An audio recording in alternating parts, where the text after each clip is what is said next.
মঞ্চে বসছি আগামী 10-15 বছর বড় বৈশিষ্ট্য হচ্ছে তার ব্যবহার।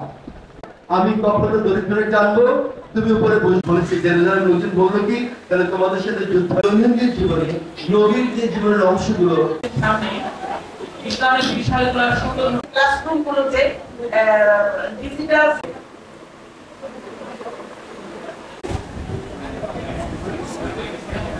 শিক্ষা প্রতিষ্ঠান সরকারি বরিশাল শিক্ষক শিক্ষিকাবৃন্দ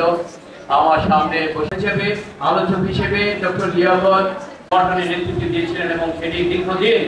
আজের মতো মহৎ দায়িত্ব পালন করতে পারে তার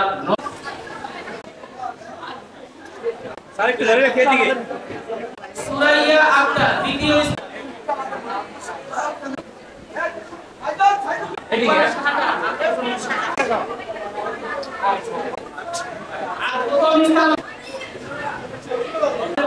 সম্মানিত অধ্যাপক প্রফেসর মোহাম্মদ লিয়াকত হোসেন স্যার তাকে শুভেচ্ছা আল্লাহ আমাদের ব্যক্তিগত পারিবারিক সামাজিক এবং রাষ্ট্রীয় জীবন পর্যন্ত আল্লাহ এগুলো থেকে দেশকে হেফাজত করে আল্লাহ সব রকমের শত্রুদের ষড়যন্ত্র থেকে দেশকে হেফাজত করে আল্লাহ সবাইকে দুনিয়ার সুখ জানাতে করুন আল্লাহ আমাদের ইসলাম মুস্তাকিম হেদায়েত দান করেন।